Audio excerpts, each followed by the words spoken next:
Hey guys, what's up? Well, we got a keyboard, but I gotta tell you, it came by Preloaded, but I'm not impressed. This is the box for the keyboard, that's it.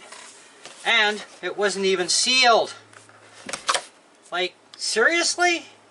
And I ordered this from Amazon. Anyways, well, let's hope for the best anyways.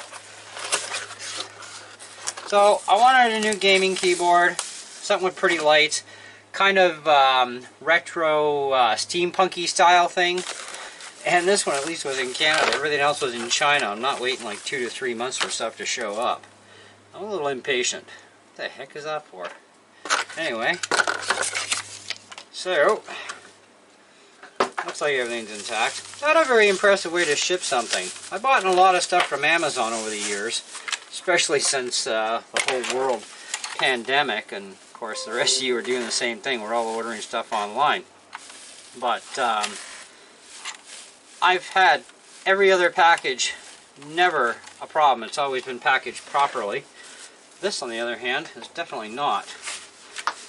But it is what it is, and doesn't seem like anything's a problem. So let's get my original keyboard unplugged.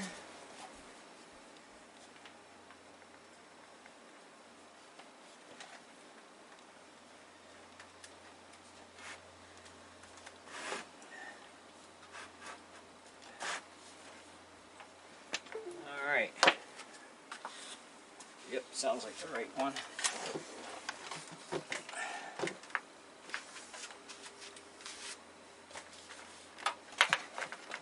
Now, my original gamer keyboard is fine. There's nothing wrong with it.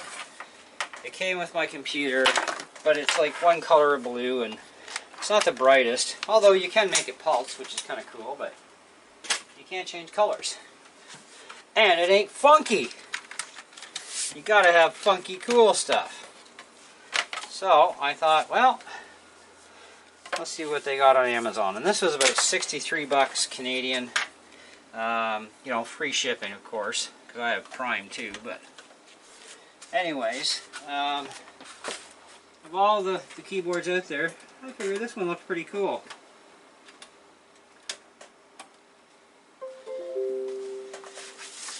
And it also has a wrist rest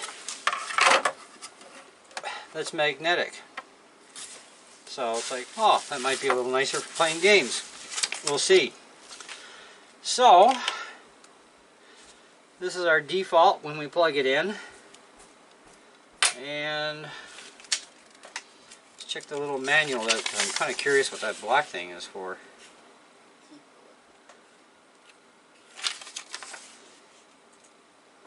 Apparently nothing. There's nothing about it in the manual. It's like, okay. That's a key puller. Key pull? Oh, key puller. Alright, my wife says it's key puller. Okay, yeah, I get it. So we can actually pull keys. Because you can pull out all the keys and clean them. You can replace keys, apparently. Get key kits. So I could change them if I wanted to. Not a very strong magnet. Kind of floppy. I would have expected something a little bit stronger, but alright, so this rotating dial, looks like we got different types of modes here. So if we click down once,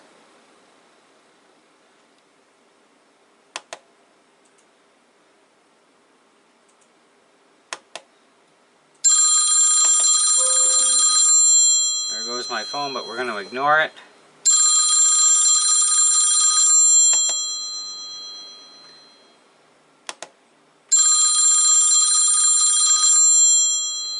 Gotta love Apple, you can't ignore your phone calls anymore. Anyways. So you can make them do different dancey pattern things. Oh, that was kind of neat.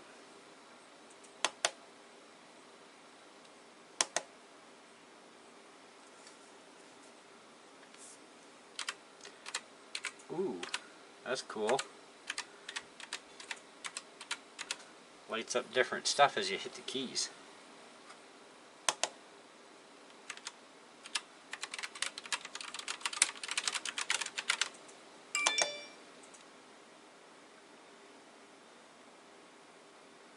different.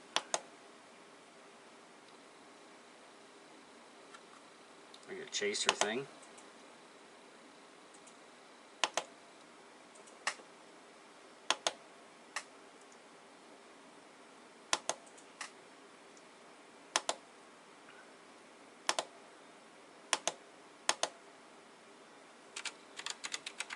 Just light up specific areas.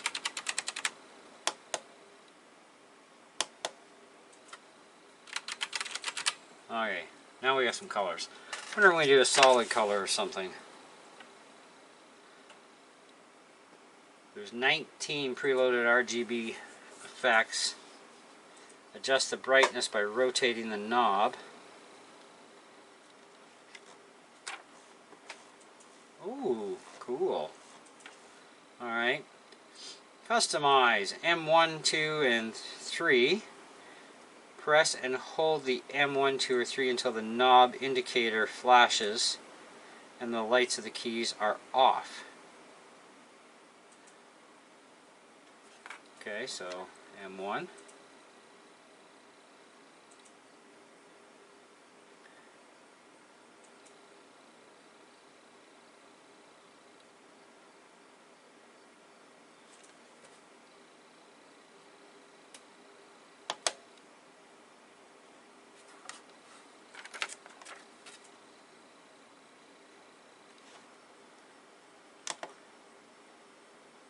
I think we're going to need some practice at this.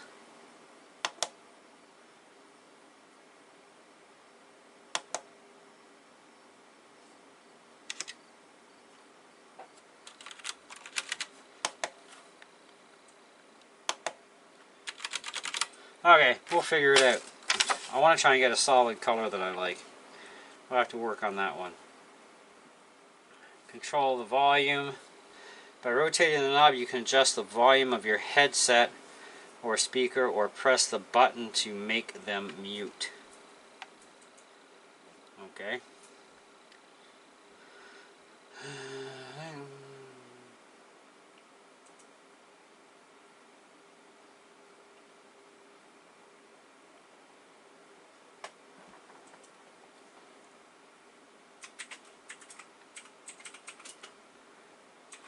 You can also control your songs for forward, backward, play, and pause.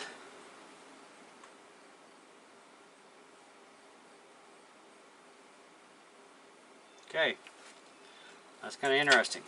Anyway, so far I like it. And apparently this has got some metal construction to it as well as some plastic. And a little kick beat. So, first impression, I kind of like this thing. But I will have to do a review on this, but not today. But for $63, it's looking like it's pretty cool so far. There's a lot of different lighting effects to do on this thing. So that's kind of neat.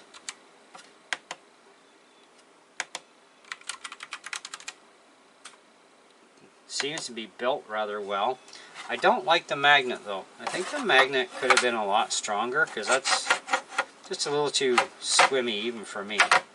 You know, I mean, you want something that's relatively easy to take off, but you also want it to hold there in place, you know, and that kind of also rocks a little bit. So that's an unbalanced point. It's not my desk. It's probably these 2 feet are too low here. Or it's just bent. Yeah, it's got a warp in it. So yeah, it's got a warp in this thing. That I can take care of pretty easily with a hairdryer. And I can get that warp out. So, not impressed with how it was shipped and packed. Even though Perlator's always been careful with my stuff, I don't care.